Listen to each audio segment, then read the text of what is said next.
The savage sorting, writes Saskia Sassen.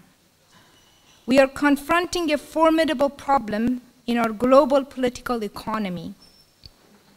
The emergence of new logics of expulsion. The past 2 decades have been a sharp growth in the number of people, enterprises, and places expelled from the core social and economic orders of our time. This tipping into radical expulsion was enabled by elementary decisions in some cases, but in others by some of our most advanced economic and technical achievements. The notion of expulsions takes us beyond the more familiar idea of growing inequality as a way of capturing the pathologies of today's global capitalism. Further, it brings to the fore the fact that forms of knowledge and intelligence we respect and admire are often at the origin of long transaction chains that can end in simple expulsions. I, that is Saskia Sassen, focus on complex modes of expulsion because they can function as a window into major dynamics of our epoch. And when she talks about these expulsions, she says that these expulsions are made.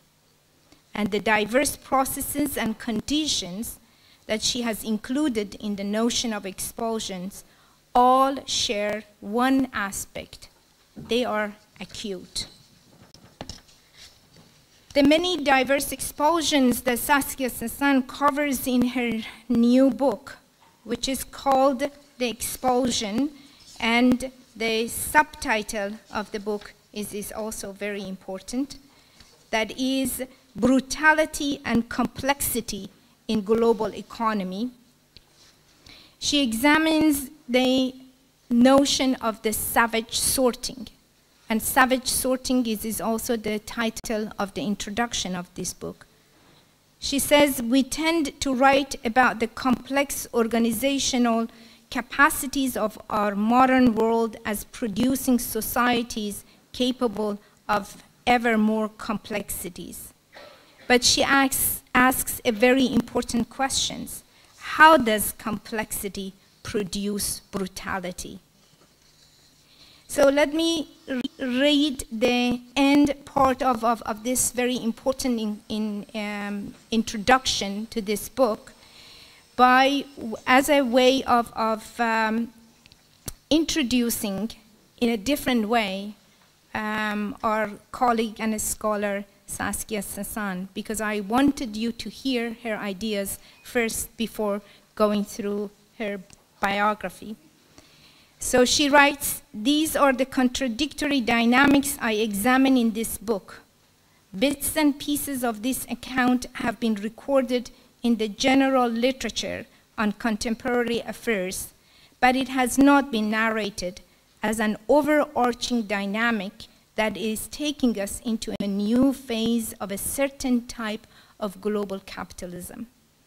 What I ask to contribute is a theorization that begins with the facts at ground level, freed from the intermediation of familiar institutions, and takes us to the other side of traditional geopolitical, economic, and cultural differentiations.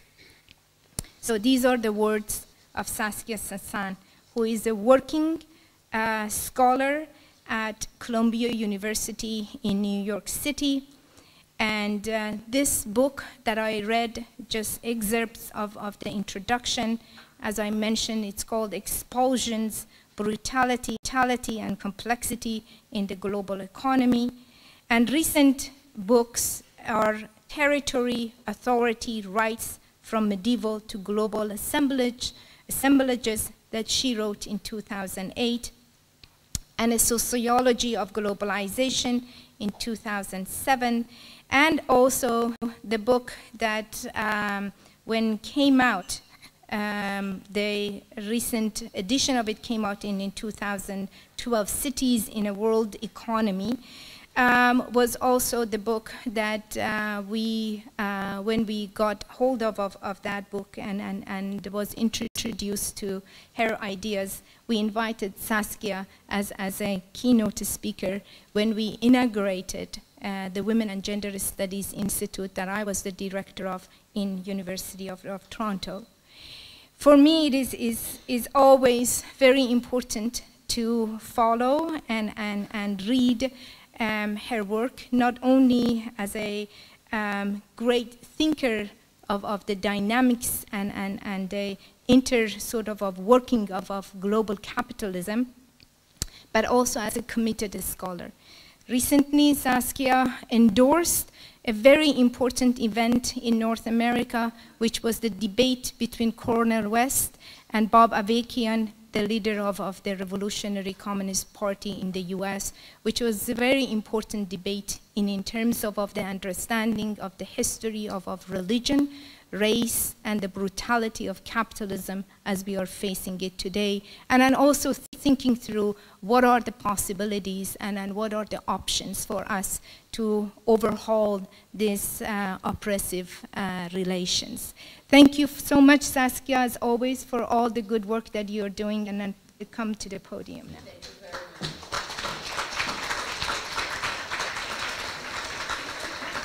Thank you very much for that wonderful introduction. I lost a lot of friends when I endorsed that dialogue. I don't know if any of you are here from New York, but it was a sort of a hot item. And you're just the most generous introducer. I noticed that in all the statements. You accumulated about half an hour of praising others. Do you do that every day? Now, I should say that I grew up in Latin America, so Spanish is actually my main language. Dutch was the language at home. In Latin America, it starts, I swear, in the nursery. You get a Marxist analysis. So by the time I was in high school, it was just natural to look at Latin American history, at questions of literature. For instance, our teacher, I mean, I was about 13 years old, our teacher of grammar taught us Fernand de Saussure, you know, who's a very radical thinker about how grammar gets constructed, the embedded logics of power. That you know, so when I came then to the United States, I got a very different version of Marxism. And I don't want to offend anybody here. I probably will, but I'm taking my chances. And I thought, but these guys are in kindergarten or what? You know, I thought, geez, this is where I started out when I was 5 years old. So I must say that I sort of, it's like a bit of a second skin to me. So I have a very hard time objectifying Marx. For instance, I don't quote him very much, but I realize I have a Marxist angle. In my view, by the way, when you think about the great Marxist men, the women have followed a different trajectory, but you know, there is David Harvey, and there is Lefebvre, right? And they really, in my view, and I'm more with them in that sense, they make an added step, which is to recover space, and space is mate, etc. And so I think that if Marx were alive, he would look at the two of them and say, those are my boys. And a lot of the other Marxists would sort of fall, I don't know how we would relate to Marxist feminism. I was very interested in the discussion here at the panel before, which touched on some of this. I'm not going to repeat that. But what I want to share with you is a sort of experiment. I would have loved to be talking about my new book. That's much easier. This is a bit more experimental, but no. So I think you know the title. This does come from my last book. This notion that the grand categories through which we understand, and I think we are foundationally, we humans, whether you are a manual worker who is very poor and uneducated or a very fancy academic, we are theoretical. If we were not, but I'm thinking of theoretical as in theoria, the Greek word, which is a great word, seeing. Seeing not just with this I, but with that other I. So if we were not theoretical, we would go crazy. Every entering in any space would drive us insane.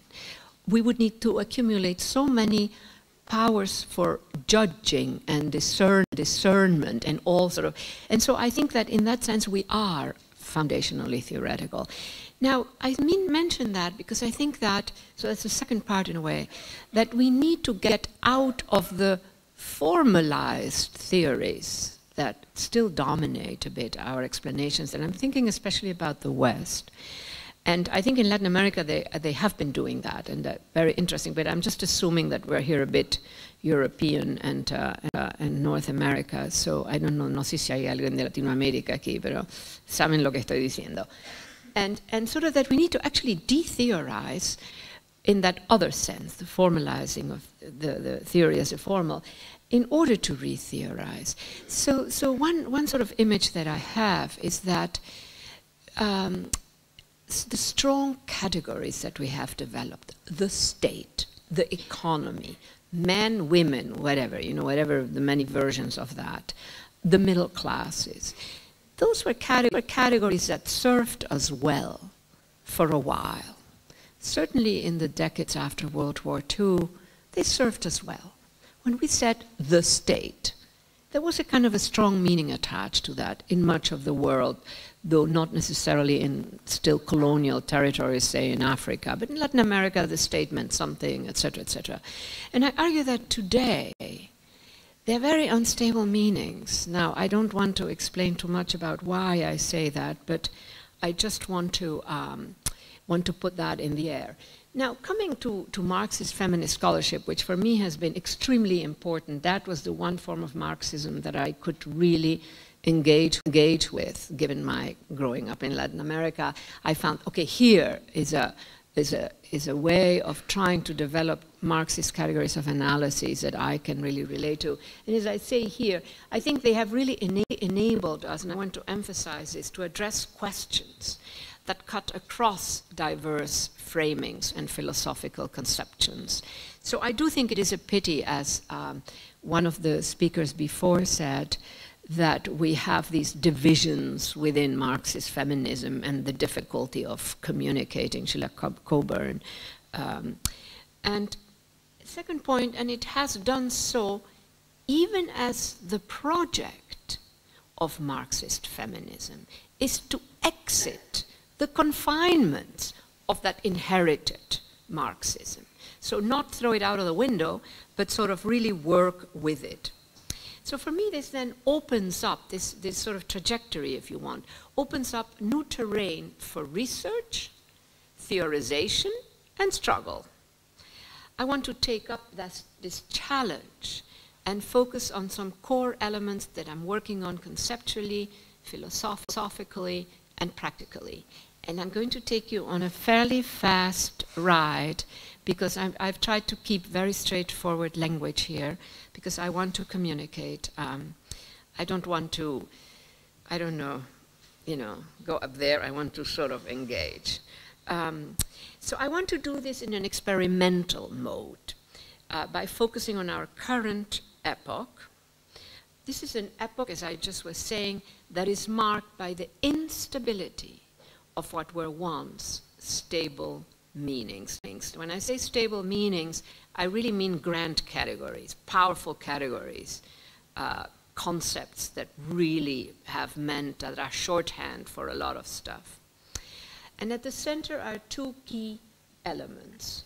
One, women today as historically produced and situated subject. The category woman is a profoundly unstable category, and that's good. And that is, I would argue, to a very large extent, due to this whole variety of Marxist feminist scholarships that we have. Now, if we experience the moment as a bit of a shambles, where are we now? That's fine. I think the worst is to think that you're on sound terrain in terms of understanding what the issue is, what is the X, what's the subject. And the second point here, the transversalities, that cut across, destabilize, or exit those histories and those produced, situated subjects. I hope I'm communicating, right? So this is great terrain from which to take a bit of a leap, little leap, not a big leap. I don't know what a big leap would mean. But, you know, where are we at, really? Now, in short, if you want, the project is to recover the instability, which is not necessarily uselessness, important distinction, of some Marxist categories. And you could say that Marxist feminist categories are key in that word some. But there are others, and again, I invoke my Latin American upbringing, where Marxist categories really shaped a lot of analytics, much more than I saw in Europe or in North America, where I studied in both. Now, to do this, I argue, I at least, maybe that's my shortcoming, I need to literally go back to ground level to de-theorize in order to re-theorize. Now, I do this all the time, and certainly I'm so glad that you brought up my expulsions book, because there I really do interrogate some key terms. And again, if you want a bridge, maybe with this audience, is the instability of some of these major categories. So one way of thinking about it, it's one way, is not to throw out the paradigm. In this case, we could think Marxism. Some might even take it further and say Marxist feminism is at the core of the paradigm. You can put a long list, depending on your discipline, etc., of paradigmatic knowledges, which in this situation of the academy rule, not fully, but rather forcefully. The religious are, I mean, religious in the religious academics, you know, take it very, very narrowly. They really believe in the paradigm. I have found myself gaining more, not from trying to throw the paradigm away, out of the window, big crash, but actually to position myself at the fuzzy edges of paradigmatic knowledge. And being at that fuzzy edge means actually that you have to understand how that center of the paradigm might still be operative and how it is not working. It is a more difficult and, in a way, I would argue, a more disciplined task than to simply say, out, I don't want to deal with you. I think that's too easy, because then we are in a free zone where anything goes. I've picked up on this very strongly when my students think that I'm telling them out with a paradigm, and hence they're sort of free to do anything, and often it's very bad work. Whereas the discipline of, okay, there is that paradigm, its core still is working to some extent, etc. What do I make out of the fuzzy edges where it becomes weak, you know, where its shadow effect is? And so out of that, I've developed this notion of analytic tactics. And I'm writing a little book. I've given whole talks about this, especially to philosophers. I was asked to write a little book, and I must say I'm having a lot of fun. So I call this analytic tactics the zone before method. Again, method in the academy is a disciplining condition. It's also like a mother. You know, if you use the proper method, if your professor tells you, then you have a nanny taking care of you. You know that. You know what I'm talking about, right? So analytic tactics means I need something before I enter the comfort / disciplining zone of method. Some serious before method space. And so here are three of the tactics, if you want, analytic tactics, that I have used for a whole bunch of things. I have a long list of them. There are more than these. There are certainly at least 3 more that I use all the time. But these 3 have helped me, in a way, to engage some of the questions I think that this conference deals with. Now, they're not perfect. They're just tactics. So one is destabilizing stable meanings. A version of that is the fuzzy edges of the paradigm. The second one, and what I mean by this is also actively destabilizing. So what is the state? What is the city? For instance, in my work on the state, on immigration and on the city, the way I use this way of doing research is I have to remove myself far enough that I've lost those three categories. Let's just stick with one, the city. So remove myself enough that I say, okay, city, complex but incomplete system. Well, you say that, it could be a whole bunch of things. So I have to rediscover what is the city. And out of that comes the notion that simple built-up density, which is most of what we're building when we say the world is urbanizing, is not city. An office park is extremely dense. It is not a city. It is a controlled, privately owned space. Density is not enough to mark what is a city. So that's just one example. I do that with immigration, where I try to move away and I say there are subjects who are authorized but not recognized, minoritized people in a society that are citizens, African Americans in the United States. I'm sure you have your own, each country has their own, it seems. And on the other hand, I talk about subjects who are unauthorized but recognized. And that is, for instance, a long-term immigrant who is undocumented, but is really part of the tissue of a neighborhood. Takes children to the school. We have a lot of that in the United States, and that all has become visible at some point when they go to college. They discover, my God, they're undocumented. It was a crisis, etc. I don't want to go there. But, you know, I try to think about this stuff in terms that are not the X. I want the non-X to re-understand and re-appreciate the X. So in a way, this would also mean, how do we begin to, for instance, what came out in this incredibly good discussion, the panel before, the question of these different types of Marxist feminisms, the different relationships. So I'll give you some concrete cases. Now, hanging in there for me is a narrowing, if you want, of the task, is this notion that we make. We make justice. We make injustice. We make. It's a partial account. And clearly when I'm really trying to discover the fullness of something, I cannot confine myself to that. There are too many inherited genealogies of meaning, inherited cultures, you know. But in this particular moment, at a time when existing categories become unstable or grand meanings become unstable, I want to navigate that terrain with that notion. We make it, right? So anyhow, we make this. This is really bad. You can't see it, but I hope you recognize what I'm talking about. We make the loss of billions of water. This is the RLC.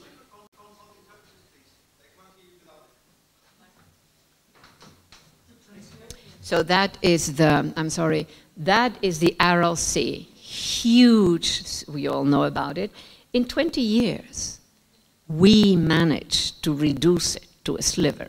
I stand back and I say, that is a capability. Clearly not a capability a la Amartya Sen. Moreover, that also leads me then to say capabilities, you know, they can be positive time 1, negative time 2. There isn't, and that is a capability. We made it. You get the picture, right? We also made this. This is the rising curve of displaced people who by now were meant to all be back in their homes. But of course, their homes now are a plantation, a gated community, or desert land. So that is a bit also what runs through this analysis.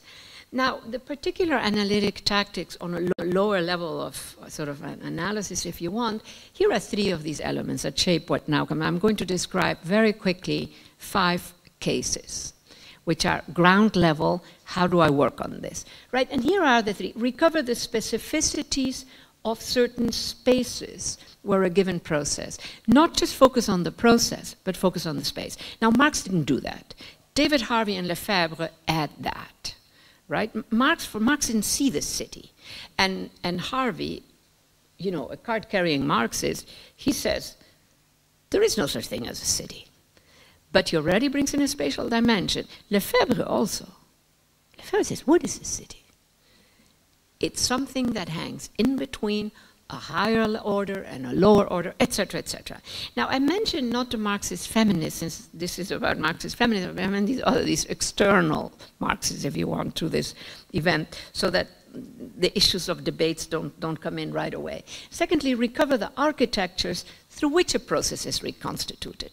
Now, I think these are Marxist modes of working materials, not necessarily all contained in Marx, by the way, but you know what I mean. Now, then recover the specificity of the body. I think that is crucial. Now, I would not encase it simply in the question of body politics, but the body. For instance, one of the arguments what I make when I work on immigration is that the undocumented worker or immigrant does not exist in the law until a judge makes a decision and makes the body of the undocumented worker the carrier of a bit of law, positive or negative. But suddenly this body enters the zone of the law, again in a positive or in a negative way. Now, so here is, well, in short, the project is to recover the instability. I already told you that, right? Not necessarily to do this, I need to go back to ground level. Now, so here so here I'm beginning to move into one of my cases. So an extreme condition that serves as one conceptual guide, there are others in this effort, is the fact that powerlessness can be complex. So the examples that I gave before, right, these cases, here I want to say that powerlessness is not simply powerlessness. Powerlessness is a variable. At one end, it can be elementary, super exploitation. At the other end, it can become complex. Now, if we think of the woman, you know, the woman, any woman can be herself a variable. Some women are really concentrated at one end or at the other end, but we are a variable. And at one end, our powerlessness can be very, very elementary, simple, and flattening. At the other end, it can be quite complex, and we can make a history.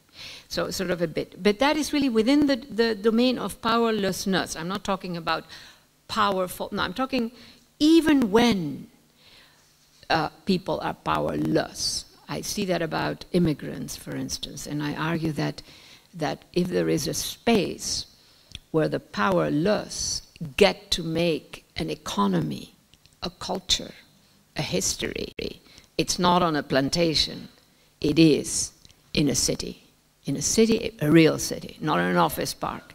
So, you know, these to me are working elements where the spatial element is critical in order to mark what is happening. Now, at the same time, we see this possibility of making a history only if we exit existing frameworks largely. Because the powerless subject is seen as powerless. And one of the elements that, and I'm by no means the only one, but that I have sort of engaged with is this fact that women, even if exploited, are not necessarily elementary, are not in a situation of elementary powerlessness. And the question really is, for me, it's an empirical question partly, but also a historical issue, and I'll return to that later, is to what extent powerless women are actually making an economy. Does that add to the complexity of their powerlessness, or is that nothing? It depends how we theorize it, clearly. So here are some of, I'm beginning now, I'm going to run very quickly through these. These are very straightforward, you will immediately recognize the elements. So going to ground level, a first case, and it illustrates precisely this question of when powerlessness becomes complex. Trafficked women. Trafficked women, exploited bodies, wrecked bodies, abuse, all the negatives. But that body, that powerless body, is at the bottom of a huge complex pyramid of making billions, right? And without that body, that pyramid does not exist. It just doesn't. You cannot quite yet replace it by a robot. It doesn't exist. Now, what kind of a powerlessness is that? I mean, how far do we flatten the subject? I think if we are in certain kinds of struggles, we must just simply focus on the completely abused body. Though we know also that trafficked women, I've done enough research on that, at this end they organize their own trafficking. Huh? I have known Russian smart women with PhDs, beautiful, who organized, they couldn't organize the trip themselves, they organized their own trip and made a pile of money in Germany, where we are now. So trafficking in the research that I have done, it's a variable. Mostly it is at this end, but we cannot flatten it at this. Now I here am talking at this end to some extent, right? Because those Russian women that I knew and researched, they made a lot of money. But they were sort of, you know, they were partly trafficked, even if they organized. I mean, it's a weak end. But here I'm really talking about powerless and super exploited women. So there is a complexity there. It makes an economy that has incredible transport logistics, that has amazing, like for instance in the United States, they keep women for 1 month in a city, in a region, and then they keep moving them around. I mean, it's a whole logistical system. Well, that whole system wouldn't exist if those bodies were not there. Now, there is then further, to me, and if you look at different parts of the world, you can see the racializing, etc., the specificity of the body, what is beautiful, what is, you know, etc., and then it's not just any body. So again, I don't want to dwell on this. I think it's a transparent case that I'm giving you here. Now, here's a second case. When low-level tasks, cleaning, babysitting, take place in a space that is strategic to the most advanced sectors of the economy. Cleaners, housekeepers, nannies, etc., when they do this task in the households of high-level professionals, executives, I'm talking the top. And again, I've researched this in the case of New York and London. They're actually fulfilling, I argue, a strategic function. They are maintaining a strategic space. Now, what am I doing there? I am unsettling the notion that a nanny is a nanny is a nanny, or a cleaner. No, I'm saying, you know, when they enter that space, and in this case I'm talking about super high-level people. By the way, we've also managed, this is a space where you can organize domestic workers. We have now had for 2 years a domestic workers union in New York City. And I told them, go to Park Avenue. Park Avenue is a very fancy, in case, you know. Don't try to go in the suburbs. Don't try to go in very modest neighborhoods. You know, go there, and that's where we have managed to organize, not in other. Somebody doesn't like what I just said. Oh no, you can tell that I live in the United States. Immediately you think surveillance. Anyhow, so I say you cannot reduce the subject. If you're trying to understand who is this subject, this worker, you cannot just simply look at the task itself. You've got to understand what is it feeding. And so the story here, to make it very quick and short, is that those households have to work like clockwork. Everything perfect, perfect, perfect. That's why we could organize there. Because they said, okay, we're going to leave you the whole building, building by building. And they said, oh no, you can't. What do you want? You know, I mean, it's an elementary victory on some level, right? Because these people are desperate, men and women, mind you, men and men, women and women. I mean, whatever. You know, the household there is a whole range. It can just be one person. It can be whatever. And so, and in that sense, then what I say, the need to distinguish tasks from operational space. In other words, I argue that that space where they are cleaning and babysitting and whatever they're doing is an extension of Wall Street and the corporate center. You know, it is one operational space. I include there all kinds of other presences. So these shops that emerged in in New York, and you see them everywhere now in all these big cities, global cities, you know, the 100 or so global cities. These shops that give you everything already washed, cleaned, all you have to do is to drop it in boiling water. The illusion of cooking, right? Cut, etc. You know, 24 hours. I mean, there is a whole infrastructure that I argue is all, in a way, part of that operational space. The new types of cleaners that you have now, who pick it up from your home and then bring it back, etc. You know, the cleaners, you know what I'm talking about, cleaners? Dry cleaning, right. So you have, and I argue, and the same with this, so the possibility of organizing a domestic workers' union. Now here is the third case. I have to look at the clock because I have no sense of time. So here, the household, this is a very well researched and theorized subject. I love this literature. I love this research. I've done myself, and my first book was a bit about this. But this notion, when the so-called modern economy develops in much of the world, it's a plantation economy rather than small-scale farming. The household is often referred to, if you look at that literature, the development literature. I mean, this is very well known, so I am going to be very quick about it. The household is seen as the traditional sector and the plantation as the modern sector. We now have an amazing feminist, Marxist feminist literature emerged, not only Marxist, but certainly a feminist literature is generated, you know, in the 70s and the 1980s, which shows to what extent it was one space. And those plantations would have had a lot of trouble if they didn't have the backup functions of the household. So again, you are destabilizing the elements of patriarchy, the critical analysis of patriarchy, I would argue. There is something else that is happening there that is not fully captured if you just look at the woman as a kind of exploited, dominated being, those women often. And you still see that now in certain parts of Latin America and the Caribbean, which are areas I know well. I don't know Africa so well. The woman is she holds it together. You see that in immigrant communities in New York. The woman is the master of the domain. She gets it. She is the one who deals with the police, with the school. She deals with the apparatuses of the state.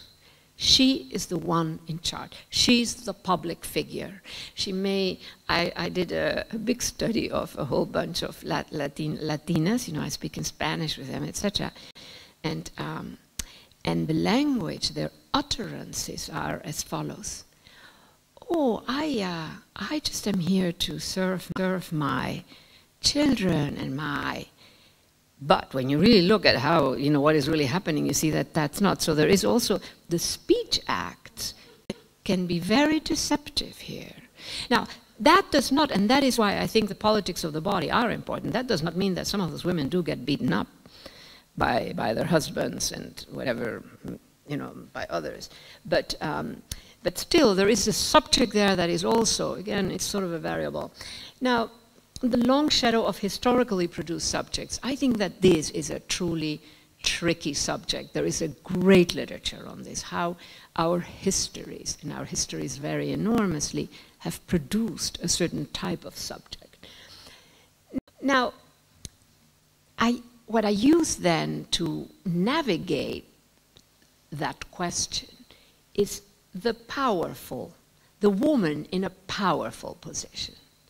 You know, and so I looked at some of the research that has been done by people whom I have actually advised also on women in Wall Street.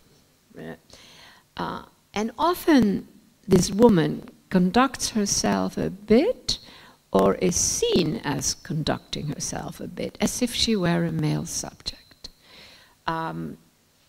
So biological woman is there. By that I mean the basic, I don't mean womanhood as a more abstract. I mean just, you know, the body, basically. But it is not as womanhood. The subject is often, not always, but often a male subject, basically in that world. And so here, you know, I just very quickly, just to put all my cards on the table, that I navigate two zones here. And one of them consists in the notion of the feminine subject, who can be a man, you know, but it's a sort of a subject that we have produced historically, etc., that now has more incarnations than just the woman that can also, I repeat, be a man. But we see this quite a bit in our modernity, I would argue, sort of an ambiguity. And that's to be differentiated, I would say, from woman as basic biological and womanhood, which is a whole subjective, you know, thing. Now, feminine doesn't necessarily mean feminine in that sense, but you know what I'm talking about, right? I don't need to. Now, here's a fourth case. And this is something that I'm sort of quite interested in. The frontier space in today's advanced economies. Now, let me just backtrack here a bit. I argue that the frontier today, if we take the frontier as a historic phenomenon, right, which in our past, immediate past, the frontier is at the edge of the empire, is the unknown zone, right? I argue that if we have a frontier today, it's in the heart of our big cities. I don't know about mid-sized towns. It's in Shanghai, it's in Hong Kong, it's also in Luanda, it is in New York, it is in Sao Paulo. Now that I throw myself a bit in there, I really believe in it, but you know, I am not pushing it on you. I have thrown myself into that position, but you don't. But so anyhow, so accepting that, and I built on that, the frontier space in today's advanced economies, frontier space where actors, and I define the frontier, and I think this is an accurate description, but it's not a situated description. It's an, you know, a taking off, a theorizing, an abstraction, a space where actors from different worlds have an encounter for which there are no established rules of engagement. Now, we have flattened the frontiers of the past into zones of combat in the old empires, partly because we were conquerors, right?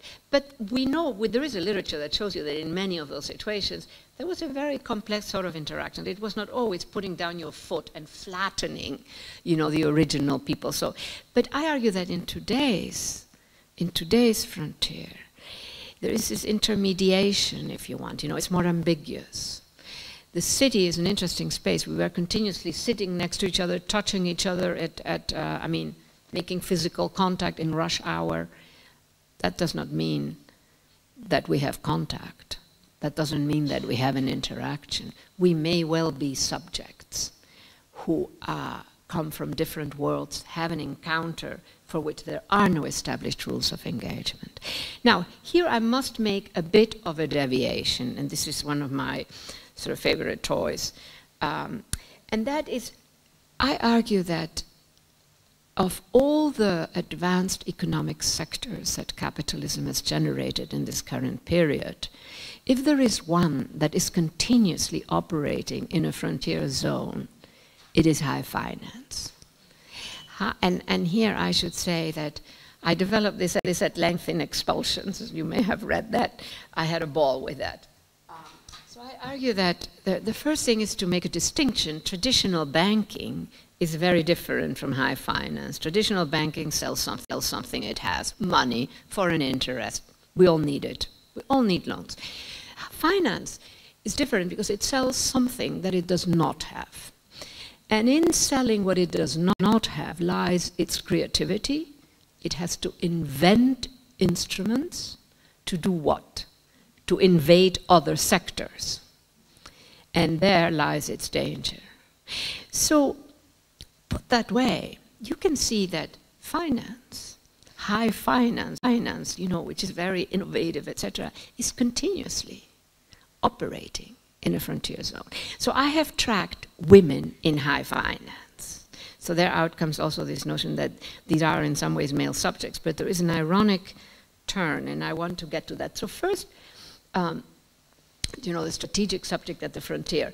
There is evidence that women are seen, this comes from high finance, this comes from the trade literature, are the better operator in the frontier space where persuasion and reassurance matter. There is a book of a former student of mine called Wall Street Women, And there you get quite a few of these inside stories. They deploy women in certain situations, because if you're trying to persuade a rich person, give me your money, a woman is just far more reassuring than a Texan cowboy. Yeah, I know what you need. You know, that doesn't persuade. And if you take it globally. Now, the other, but here you have, you know, so in my analysis, so I've studied all of this, I mean, it shows that it is not necessarily women. It is the feminine subject. And so the cases that I looked at in the 90s, when finance was really going aggressive and invading new countries and new cities, in other words, it was women, middle-class Asian men, and middle-class African American.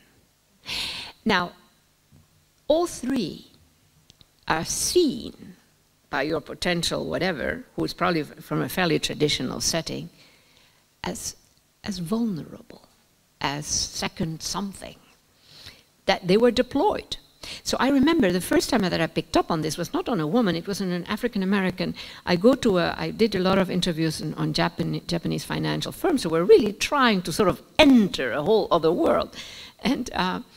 And so mostly, you know, they had whatever women, but in one of them they had an African American who was from the United States, very nice looking and very gentle, very charming, the opposite of a Texan. I don't want to offend any Texans here in the room. There might just be one.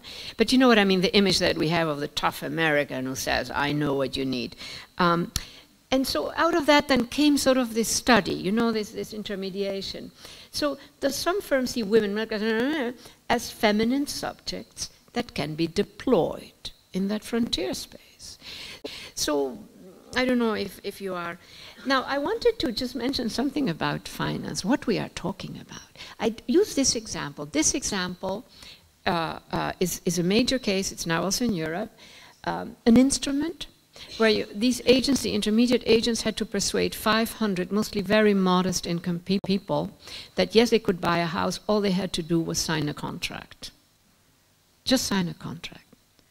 And the challenge was in the back room of Goldman Sachs, JP Morgan, populated by physicists, not secretaries. You know, in the past, the back room was where the secretary, no, these are all physicists, trying to do, and a colleague of mine was an expert on this, showed me the 16 steps. 16 steps to de-link the little modest house that this person had signed on, etc., from the actual high level. Anyhow, every week, each agent had to sort of get 500 contracts. So what they had to do is sign. So guess who got deployed? A lot of people who the others could trust it. Now, some of them were regular white US men, you know, but there was quite a mix. And so I look at that and I say, sure, this is also equal opportunity employment or whatever we want to call it. But there is a deeper logic that is a deployment of vulnerable subjects that can more easily persuade. Anyhow, 15 million contracts were signed in about 8 years. The story is a story more of 15 years, because these contracts where you don't pay anything now, only in 5 years, because it didn't matter whether this was not about getting these people to pay anything. Their money didn't matter, the little house didn't matter. What mattered is an asset mixed up with high-grade debt, and then the high finance circuit, yeah, because they wanted, you know, an asset-backed security in a world where finance, the value of finance right now is 1.2 quadrillion. I don't know if you understand in Germany quadrillion. It's a lot of zeros, a lot. If you ask, like, this is a footnote, by the way, I don't want to lose you. But so when I do this kind of research, I ask myself, okay, if 1.2 quadrillion is the value of finance as measured by outstanding derivatives standard measure, what is the value of all the currencies, in other words, money issued by central banks as a juxtaposition, you know, as a base, not bitcoins, etc., but to central banks of all, 300 trillion. That tells you that finance is not about money. It uses money. Money is a key input. It makes money to buy whatever, you know, the clock, the watches that now cost, I don't know, $1 million I saw somewhere. Anyhow, so now here, these are foreclosures, and they go on. etc. This is data from the central bank. The head of the central bank, the prior head, when his mandate ended in 2014, said, well, we will have 15 million households. No, he said 14 million plus households out of their homes through this. 14 million houses, and as you can see, still now in 2014, there's just now a dribble. Here is a chart, as you can see.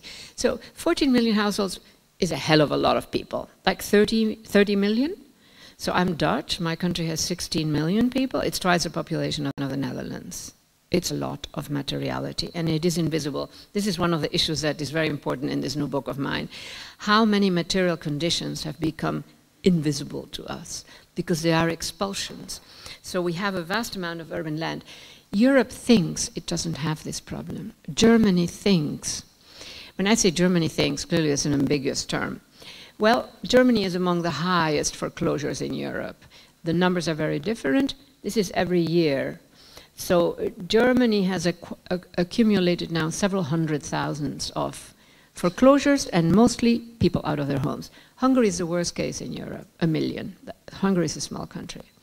Now, this is finance. This is a frontier zone. Right there, inside, deep inside our country, deep inside our cities, deep inside, etc. So again, I don't want to dwell on this. Now, I want to show a curve that I think, two curves that mark for me. These are, I loved using in my little book, these one-line graphs, a line that tells a tale. Now, I just told you a story of people thrown out. There are many, many other negatives, etc., etc. Now, look at corporate profits. Do I have a corporate profits? So here, just look at this. So this is of the crises, right? So it goes up. The crisis lasts about 2 hours. I exaggerate, 2 years. But after that, it does better, better, better than before the crisis. In the meantime, a whole set of other things are losing ground. This one is even better. This is corporate assets. Here's the crisis. It lasted half an hour, you know what I mean? And after the crisis, even better. So we have these two worlds. Many women are in that world as well. And to me, this is a complex subject, you know, but it is in many ways. I already talked about it, and I have to start wrapping up. So the fifth case really is a synthetic case. The spaces where those without history can make, without power can make a history. So Marx had the factories, and I argue women have had cities in the modern period. And here, the last point here, evidence, I'm sure that some of you know about this, but the evidence, when the on women in the suburbs, when the suburban thing takes off in the United States in the 1960s, perfect, beautiful suburbs, all these young women, you know, with their little family, etc. The highest rate of suicides of women in the country for several years was women in the suburbs. The rhetoric was the dangers of women in the cities. And my husband wrote a wonderful book where one key part, my husband Richard Sennett, called what was it called? I can barely remember his name. I just said his name. We're fine. The Conscience of the Eye. And so he captures this story about how women were seen this is in the United States, not in Europe, huh? that cities are dangerous for women. And he captures these women, which were often single or divorcee women in their 50s, and 60s. They had the wonderful routines, the restaurants where they had a good meal. They loved their life in Manhattan without a husband. And just the city was just this nice, complex space. The juxtaposition of those 50 to 60-year-old women who had found a whole new life alone, you know, in the city, compared with the perfect home, the perfect family, where you had one of the highest suicide rates in young, newly married women. So, you know, this question of spaces. Now, I think I'm done. I'm just going to end here. Thank you very much.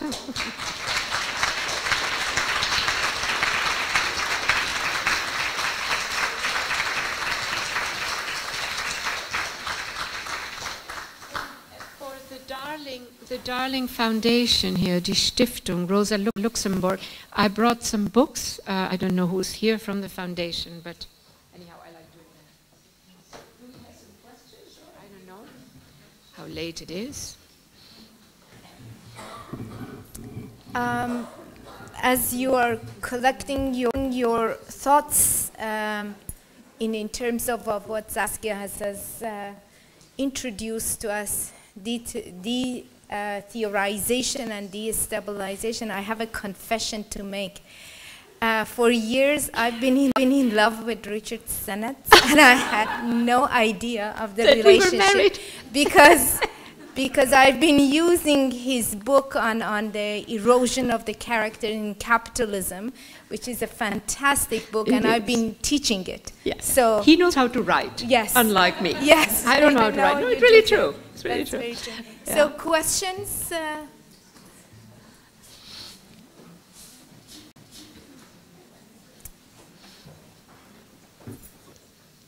We have been married for almost 30 years. And many people do not know. We often do things together, and they ask me, why are you doing something with Richard Sennett? And the first time they asked, I said, well, I don't know, maybe because we're married, you know? Oh! But it's ridiculous, we humans, yeah. Thank you very much. That was fantastic. I'm just a little curious. You started by saying that words are losing their meaning. The definition of institutions is eroding over time. What do you mean by that? What examples? No, I didn't say that words are losing their meaning. I said that categories. A category is much more than a word. A category presumes to contain within it an assemblage of elements that gives it power to illuminate, to explain, you know, to...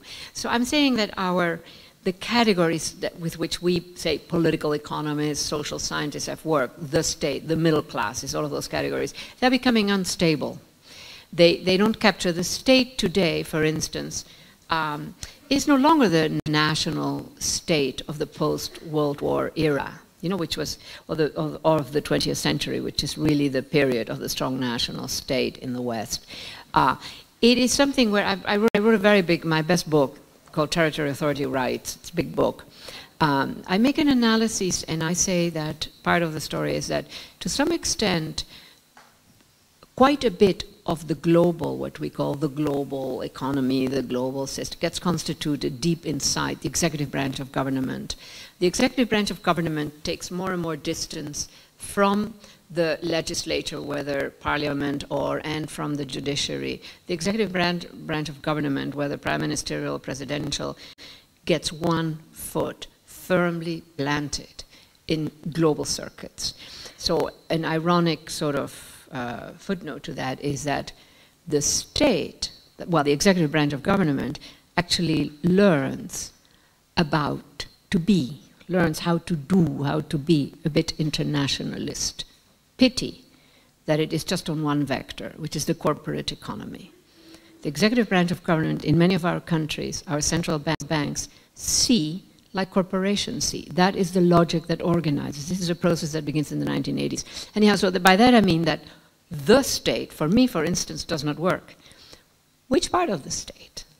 The legislatures, when you privatize and deregulate, you take out critical functions from our legislators, again, also parliaments. So the legislature is hanging in there. Germany has been lucky because it had a strong Green Party, for instance. There was a project. But in many other countries, the legislature just, you know, it has lost, it has been hollowed out. And the executive branch of government, that has also happened in Germany, inside of its own division, brings in experts to set up commissions that regulate telecom, you know, the privatizing of telecom, etc. Well, who are the experts? Members from the corporation. I mean, I have so many stories on this, so both in that big book and in the little book. Just to give you a final one, when we had the crisis in 2008, the legislature debated, do we give $320 billion to the financial system? We found out, and only through Freedom of Information Act, took years to get that information, that our central bank in the meantime put out basically unknown, secretly, more than $7 trillion. And with the quantitative easing that followed, it became 17 trillion. But back to the 7 trillion. Those 7 trillion, moreover, were distributed to German banks, Swiss banks, Austrian banks, French banks, Italian banks, you name it. 21,000 requests for cheap money. That is citizens' money that was secretly passed out. So that is what I mean. I mean, the United States government is an extreme case, admittedly, but you have similar logics at work. The European Central Bank is another good example, actually. They could have, I remember, when this was still under discussion, Amartya Sen and I were both invited to talk to the central bankers of Europe. And this was how, you know, by then they had formulated the concept of the European Central Bank. And Amartya Sen, one thing he said is, this is not going to work if you don't bring in the labor question. Bringing in the labor question means recognizing all the particularities of each of the European countries. And I added to that something about, you know, a broader spectrum, what the Greek now are asking, you know, a broader spectrum. Well, why are we going to eliminate, cut off arms and heads from our economy in order to pay money to the banks? You know that the money that European citizens are giving to Greece, it doesn't go to Greece. It goes to the banks, rich banks, you know. So I was sort of arguing that point, you know, taking consciousness, what are you there for? And so, anyhow, I'm sorry, I'm about to give you a second lecture, but that was my answer to your question. Yes. Oh. Shall we collect 2 or 3? Because otherwise it's getting late, no? Yeah. I just came in from the US, I'm a bit dead, but doesn't really matter. I wonder why you emphasize so much on women being in that frontier space of finance and linking it with destabilization of the category of woman. Okay, fine. Yeah. Got okay, it. That's it. Yeah.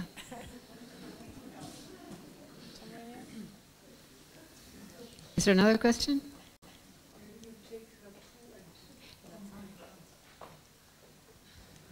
I wanted to come back on the question of the state, because although I put it in terms of being a changing category, I think there is a core to the category of state which is very important, particularly when you talk about Greece, that we hold on to. Yes. And that is the core of state power as a power of maintaining exploitative relations.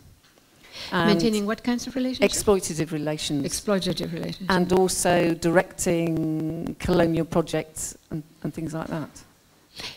And what's the question? Well, that when you talk about categories becoming out of date, yeah. I think there's a difference between extending a category in the way that you've been talking about, the hollowing out of democracy. Right. But I think there is a central core of an understanding, of a Marxist understanding of the state. Yeah. Bodies of arms, men, but still, and women too these days, which is very important that we hold on to. Yeah, I don't disagree with that, by the way. Okay. But I may address it a bit more just since you are. All right, so shall I go with these 2? Maybe third. Okay, maybe third. I just don't want to lose the... Okay. Okay, sorry. Yeah. Okay, thank you very much for your lecture. I loved it. Well, I understand what you said about the categories losing their illuminating power. I think, yeah, my mother also left Argentina in the 70s, and for her, the state was a category that was intuitively meaningful and illuminating it. It's more difficult today. Or for Betty Friedan, woman was a category that was very powerful. So I understand that part. But about leaving behind paradigms, especially Marx, I wondered whether... I didn't say that. I said on the contrary. Okay. I didn't say, I don't want to leave the paradigm. It's too easy. We have to, but we have to be there, not in the heart of it, where we're overwhelmed by it, but at the edges, the fuzzy, unstable edges. So also with the state, I have a whole spiel on the state, but I'll tell that in my, right. So I'm sorry if I know that I have a way, every major statement I made, or major, I mean statement, major or minor, is a bit transversal. It's not the usual language. I know that it can be confusing. But can I just answer now very quickly to these? Did you finish your question? Oh, not completely. Okay. I didn't want to be that polemic. I just wanted to say yeah. maybe that I could relate to Marx's category of the contradiction of capitalism. One of the basic contradictions being that the forces of production would not be the ones with the means of production. Actually, what you said about the feminine subject and the frontier, yeah, I could relate to that very well if you, yeah. Yeah, okay. In that paradigm. Very good, thank you. So, you know, remember I spoke about 5 cases. The question that, where are you? Right. So that was just one element. Huh? I didn't put that much emphasis on that. I just think that is one element in the picture that I have not heard before. And it comes out of my research on how finance works. And I'm very interested in finance because it is not banking. Huh? That part was clear. So I'm just saying that you know, that it's like marking yet another, as I called them, 5 cases. I'm not saying this is the universe, right? But each of them contains within it a surprise, an ambiguity. You know, it's not quite the way we think about it. You can't flatten the subject, nor can you fully deflatten it. Right? It's sort of this ambiguous in between. And also, I used it as an illustration also of the feminine womanhood, woman, you know, 3, for me, different terms. Huh? So, does this clarify or not? Because you ask, why did I spend so much effort on the woman in the frontier zone, etc.?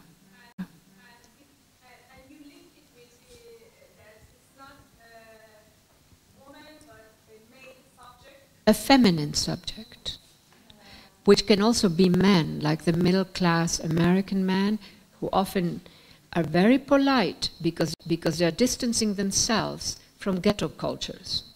So they are terribly polite, terribly proper, far more polite and proper than I am, for instance, right?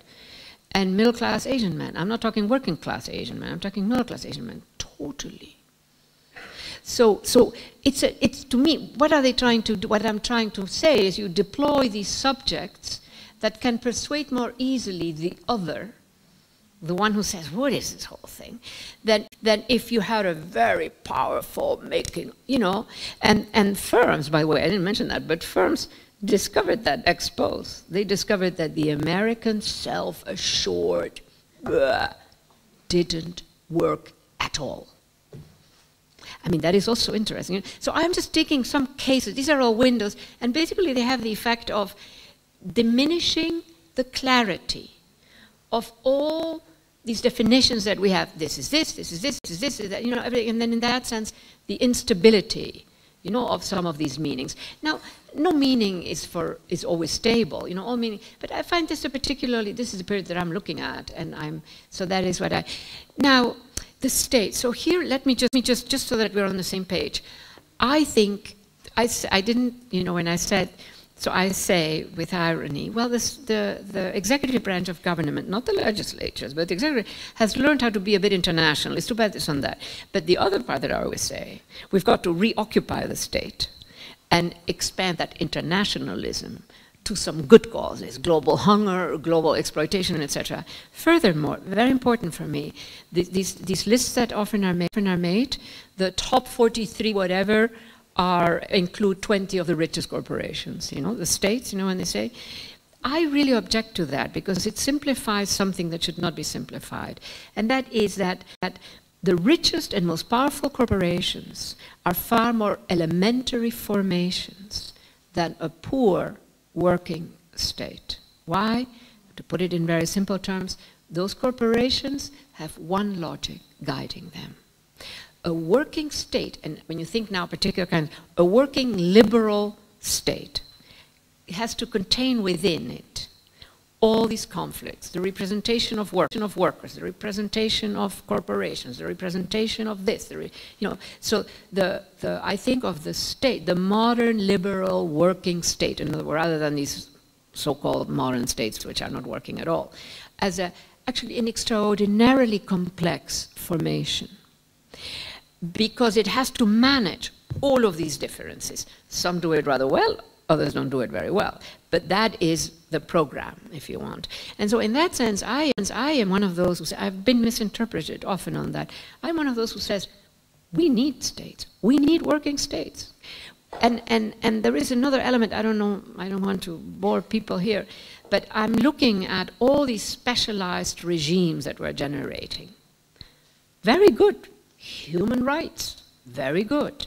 And then, you know, some that are not so good. Lex Constructionis, I don't know if people, Kunterteubner, he's in German, yeah, so maybe some of you know, doesn't matter. So a whole, you know, on a whole range of vectors, some good, some bad. You know, that is very problematic ultimately. I am all for human rights, but if we begin to disaggregate complex modes of governing, etc., and governance into very elementary, then we're going to run into problems. So I believe in complex constitutive powers, but the problem with our state is that it's gone. You know, certainly the United States government, most European states too, the Dutch state too, they have gone a bit corporate. So they are, it's like what surplus raises. Am I going to simply give money, cut off, you know, arms of my economy, of the economy, just to pay the banks, or am I going to stand back? So the Dutch government now has reduced the pensions of older people. It has reduced all kinds of things. At the same time, it has put a lot of money into some corporate projects. I object to that, you see. And that's the executive branch of government. That's not the legislatures. And so there is something about the corporate executive branch that has emerged, and that has to really end, I think, you know. So I believe in having a state. A state is always going to be a zone of power and abuse of power. The United States is exhibit number one. I think people know some of the extremes that we have. 7 million people in prison. Pre-trial detention. Can I take a guess? Can I make you speak? So pre-trial detention is that you haven't quite gotten your rights, etc., you know, habeas corpus, etc. Pre-trial detention, what do you think is the longest pre-trial detention in the United States? Maybe some of you know what it is in Germany or not? Pre-trial detention? That means when you are taken, but you have not been, you know, defined a criminal. In Germany, how long? Does anybody know what's the longest?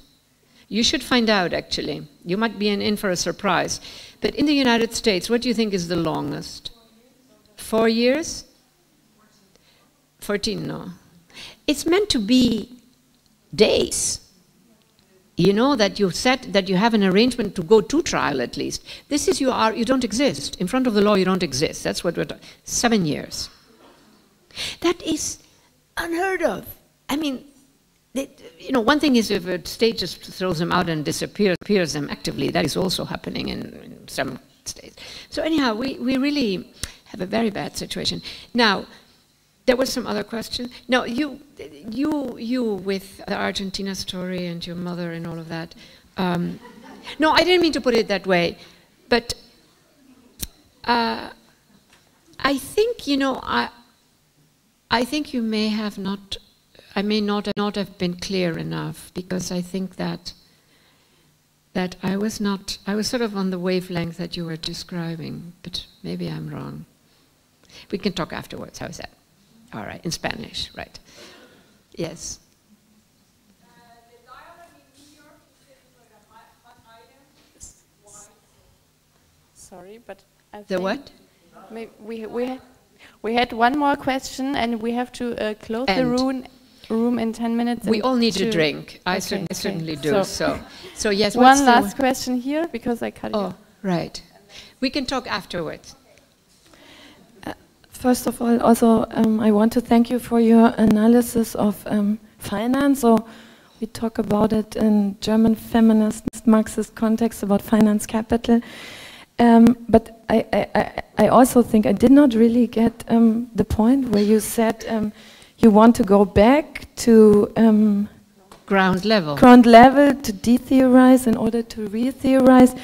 And I was just stuck by your last, by the fifth case, because there you spoke about spaces where those without power can make a history.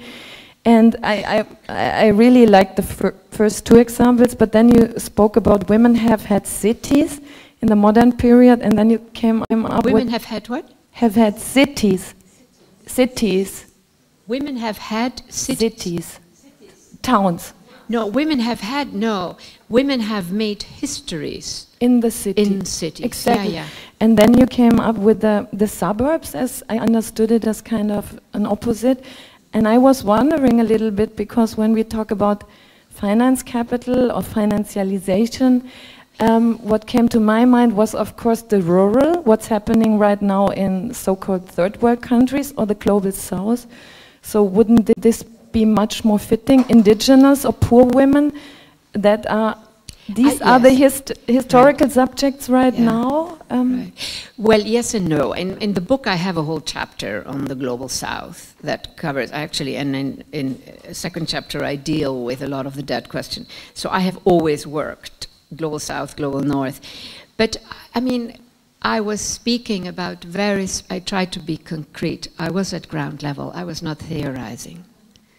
So I was just saying, and that opens it up for interpretation. I mentioned just as an example that in a particular period of time, when there was a whole romance about the suburbs, how the suburbs were good for women and children and the cities were bad for women and children.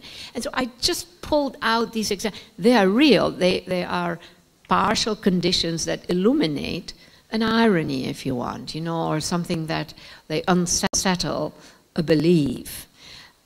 So that is what I was doing. I was not looking at global south women. I do a lot of work on that when I work on immigration, when I work on trafficking, but also when I work on land grabs, you know, that whole story.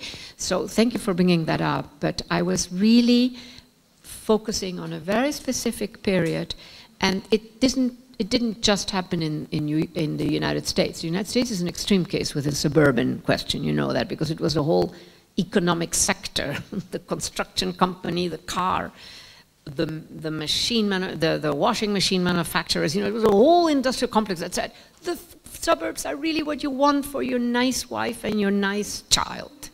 And then came this astounding datum that they tried to hide. So it's quite it's a micro history. It's definitely micro history that tells quite a tale, you know, anyhow, but I couldn't. Well, I hope that my 5, what I thought were very straightforward cases, that more or less that I managed to communicate what they were about. But anyhow, it was a pleasure, and thank you very much for the questions also. And now